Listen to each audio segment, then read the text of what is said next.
Episode की starting में हम देखते हैं लू शोंगटन लू यांग से कहता है कि मैं कभी भी अपनी ताकत से लेजेंडरी स्वॉर्ड को हासिल नहीं कर सकता था। अगर मैं कर पाता तो मैं लू फैमिली का हेड बन सकता था और मुझे चू फैमिली की कोई ज़रूरत नहीं होती।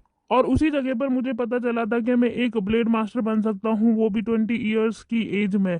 और वो कहता है कि वहां पर मुझे ऐसा इंसान मिला था जिसे मैं कभी भूल नहीं सकता, और वो तुम्हारी मॉम थी। और लू शोंगटन बोलते हैं कि मुझे एशियन र्यून से लेजेंडरी स्वॉर्ड डार्करीन के बारे में पता चला था, और मुझे ये पता चला था कि लेजेंडरी स्वॉर्ड डार्करीन वो सिंगजुओ नॉर्थ डोमिन में लोकेटेड है। और मैं सिंगजुओ नॉर्थ डोमिन में गया था और मुझे पता चला था कि जो तुम्हारी मॉम है वो सिंगजुओ कैंगलिंग पैलेस की बहुत ही ज्यादा जीनियस डिसाइपल है, और वो स्वर्ड सोल रिल्म के पीक पर पहुंच चुकी है, वो भी 20 ईयर्स से पहले। और मैं तुम्हारी मदर से तब मिला था जब मैं सिंगजुओ में ट्रेवल कर रहा था। तुम्हारी मदर और कैंगलिंग के कुछ और डिसाइपल्स ने मुझ पर अटैक कर दिया था, और जैसा कि रिजल्ट निकला मैंने कुछ मिस्टेक कर दी थी। तुम्हारी मॉम ने मुझसे पूछा था कि मैं अगला क्या करूंगा, तभी उन्होंने मुझ पर अटैक कर दिया था, और मैं भी स्वर्ड किंग था स्वर्ड इंटेंट रिल्म पर। मैंने भी उन लोगों को आसानी से हरा दिया। फिर तुम्हारी मॉम ने मुझसे माफी मांगी, और ये मेरी और तुम्हारी मॉम की फर्स्ट मीटिंग थी। और इसके बाद हम दोनों के रास्ते बिल्कुल अलग हो गए थे, और मेरा आना जाना लगा रहा सिंगजुओ सिटी में। और मैंने एशियन मैप को फॉलो करा तो मुझे पता चला कि यू कैन माउंटेन के आसपास लोकेट करता है डार्करेन स्वर्ड। तभी लुयांग कहता है यू कैन माउंटेन सिंगजुओ ताइजुओ और कैंग जुओ के बीच में ही पड़ता है। तभी उसके फादर कहते हैं हाँ तुम सही कह रहे हो। और तभी उसके फादर कहते हैं जब मैं यूकेन माउंटेन को ढूंढ रहा था तब मैं तुम्हारी मॉम से सेकंड बार मिला था, और तभी मुझे पता चला था कि कैंगलेंग के डिसाइपल्स ने यान टीआई है को मार दिया है। और जब उसके भाई यान टीआई को ये पता चलता है तो वो अपना रिवेंज लेने के लिए कैंगलेंग पैलेस के डिसाइपल्स को मारने के लिए आता है। कैंगलेंग पैलेस के डिसाइपल्स मेडिसिन ढूंढ रहे थे यूकेन माउंटेन पर, और तभी वहां पर यान टीआई आता है और उन्हें ट्रैक कर लेता है और कुछ को मार देता है, और तुम्हारी मॉम उससे बचकर भाग जाती है। तुम्हारी मॉम भागते हुए रास्ता भटक जाती है और गलती से एशियन ट्रिब्यून में घुस जाती है, और मैं एंट्रेंस पर ही खड़ा हुआ होता हूँ, और वहां से उसका पीछा करते हुए यान टीआई भी वहां आ जाता है। कोई भी एशियन ट्रिब्यून के अंदर आ तो सकता था लेकिन उसका बाहर जा पाना बहुत ज्यादा मुश्किल था। तभी मैं यान टीआई को अपनी तलवार से मार देता हूँ, लेकिन अब हम दोनों ही एशियन ट्रिब्यून में फंस चुके थे और हमारे पास कोई रास्ता नहीं था बाहर निकलने का। ये बात सुनने के बाद लुयांग कहता है कि एशियन ट्रिब्यून में लेजेंडरी स्वॉर्ड डार्क ग्रीन थी। तभी लू शोंगटन कहते हैं कि हाँ ऐसा होना चाहिए था, लेकिन एशियन ट्रिब्यून काफी अलग था। वहाँ का सन मून ट्री सब कुछ अलग था, वो एक अलग दुनिया थी। वहां पर पावरफुल मॉन्स्टर थे और हमारे पास कोई रास्ता नहीं था वहां से बाहर आने का। हमने उस जगह को एक्सप्लोर किया।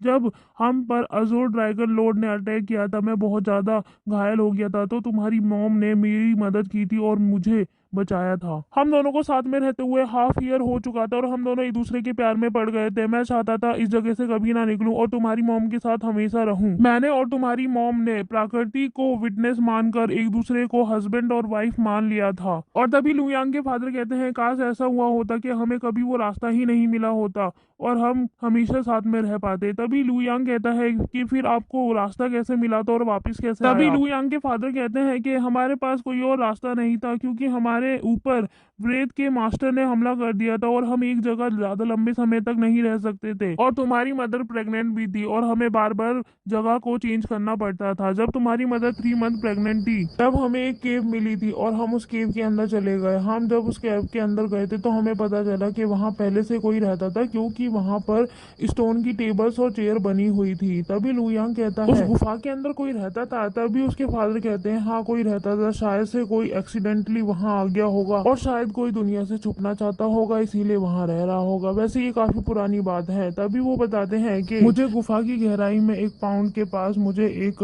फ्रूट मिला था जो कि रेड ब्लड की तरह दिख रहा था और उसके अंदर बहुत ज्यादा प्योर एनर्जी भरी हुई थी। और जब मैंने उस फ्रूट को खाया मेरा कल्टीवेशन स्पीड और इनसाइड मार्शल आर्ट भी काफी तेजी से बढ़ने लगा, और जिसकी वजह से मैं एक ब्लेड मास्टर बन सका 20 ईयर्स में।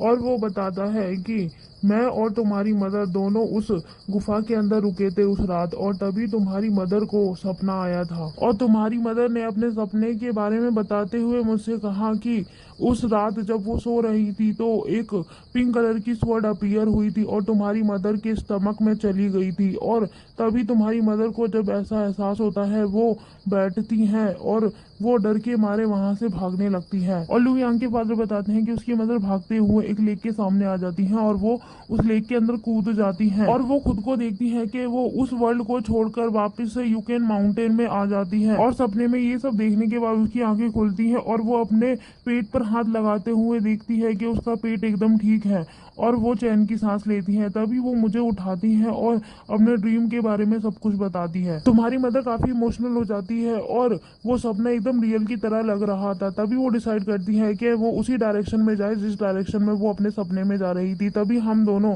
उस डायरेक्शन में जाने लगते हैं और ये रियल में अजीब था। हम दोनों उसी डायरेक्शन में जा रहे थे और वैसी ही चीजों को देख रहे थे, और जब हम जाते हैं तब हमें वही लेक दिखाई देती है और हम दोनों उस लेक के अंदर कूद जाते हैं और हम यूकेन माउंटेन में वापस आ जाते हैं।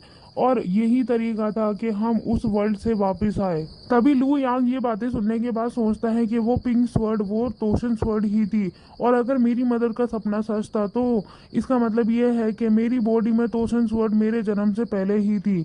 और वो कहता है अपने मन में कि हाँ, अब मुझे सब कुछ समझ में आ रहा है। तभी लू यांग कहता है कि आप उस वर्ल्ड से वापस आ गए थे और मेरी मदर फैंग फैमिली में वापस चली गई और उन्होंने मुझे जन्म दिया, और आप अपनी लू फैमिली में आ गए वापस और हमें देखने कभी नहीं आए। और ये सुनने के बाद लू यांग के फादर कहते हैं कि जैसा कि मैं तुम्हें पहले ही बता चुका हूँ कि मैं लू फैमिली का हेड हूँ और मैं चू होंगलोंग को कंट्रोल नहीं कर सकता। और जब उसे पता चलता कि मेरा एक बच्चा और मेरी एक बीवी और है तो वो खुद पर काबू नहीं कर पाती और मैं उसे रोक भी नहीं सकता था, क्योंकि उसके फादर एक ब्रेड मास्टर थे और उसका गुस्सा बहुत ज्यादा था।